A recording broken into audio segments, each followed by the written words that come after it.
Therefore, then when there is sadness, what best you can do? Once you know that it is not I, you don't identify with that sadness, but sadness it's an emotion. Once you refuse to identify with the sadness, by this understanding, what will happen? What will happen? You find yourself staying with that emotion. There is no movement on your part in the form of resistance. There is no demand on your part to come out of it. There is no movement on your part because you are not creating any thought builder. It's like you have a jar full of water, you are holding it. What the water will do? Nothing. You are holding it. So too, you find yourself being aware of that sadness. There it ends. Because no sadness can stay with you for a length of time, because it is born of a style of thinking which is born of wrong understanding. Therefore, they say, when you hate someone, it is an illusion. It has got nothing to do with reality. That's why you cannot be comfortable by hating someone. Because it's an illusion. You have an illusion upon someone. Why it's an illusion? It is not the reality. That's why you become uncomfortable. The laws will take care of it and make you uncomfortable and ask you to correct it without a voice. So you have to see that illusion. What is that nature of the illusion? You want someone to be different, or you are demanding someone. That is your demand. That demand created that illusion. It has got nothing to do with another person. It has got nothing to do with another person. Your demand creates that illusion. Therefore, when that demand is resolved, when you allow someone to be what he or she is, the illusion has gone away and you are in touch with reality.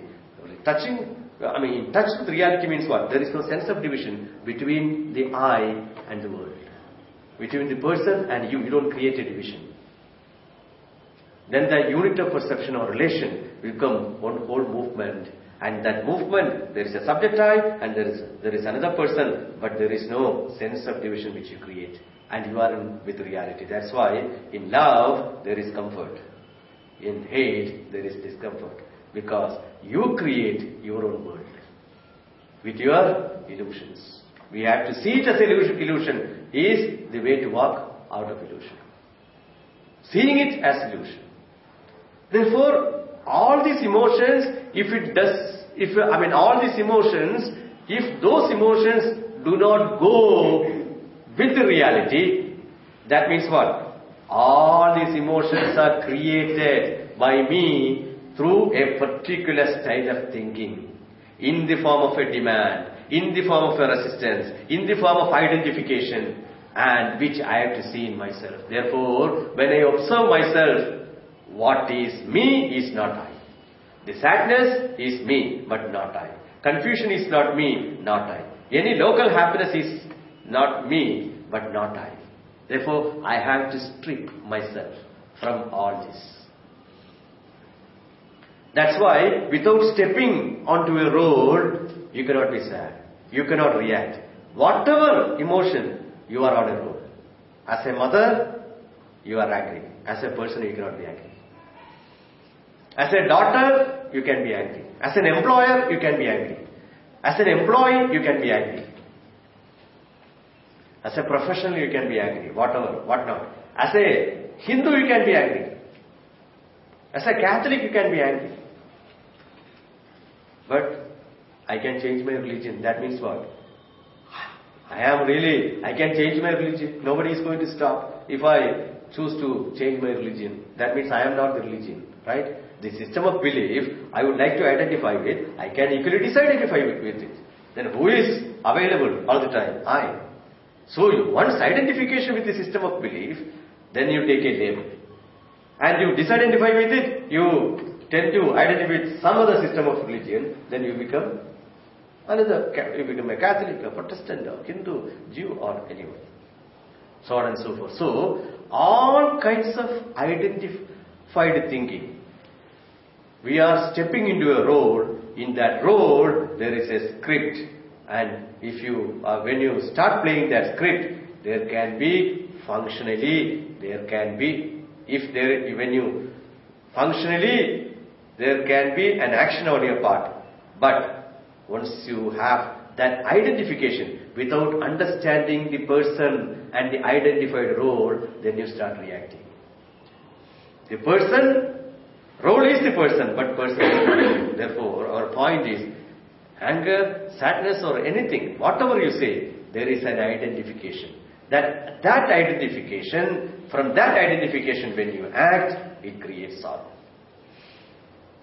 From an identification, with that identification when you act, you are on a road and it creates sorrow. Identified thinking creates sorrow.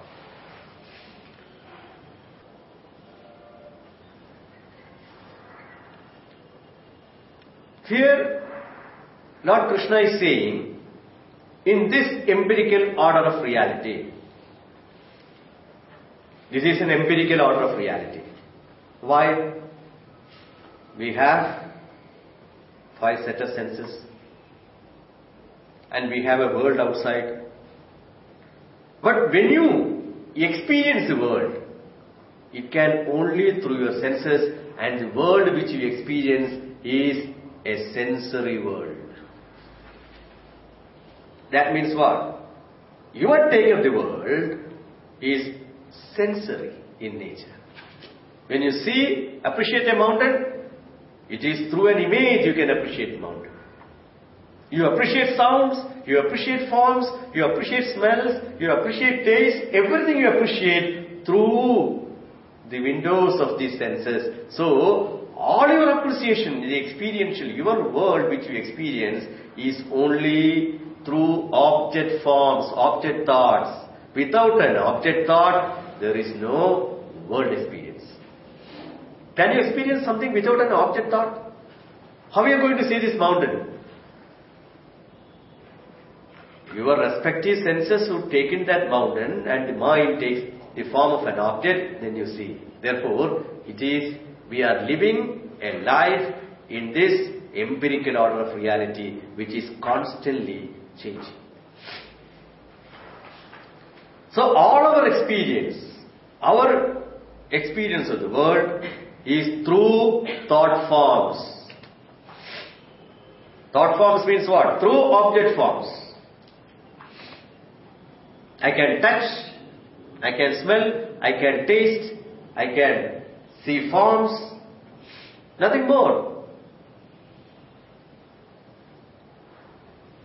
So when I live my life in this empirical order of reality, the body and the world both enjoy the same order of reality. Therefore, since both enjoy the same order of reality, what will happen? These sense organs are just measuring instruments. It measures. It measures the world. Because you cannot have access to all the sounds which are there in this creation. You cannot have access. Only certain decibels it is audible to you. And all the smells, you cannot enjoy all the smells which are available in this creation. Then you are not there to smell it anymore, anyway. So all the taste, the sphere of sounds, sphere of forms, the sphere of touch, smell, everything, we take only through this. In this edition of body, there are limitations, which naturally it's a default mechanism. All my organs of perception, it takes the world in an edited fashion. Only in an edited fashion, the world enters into me.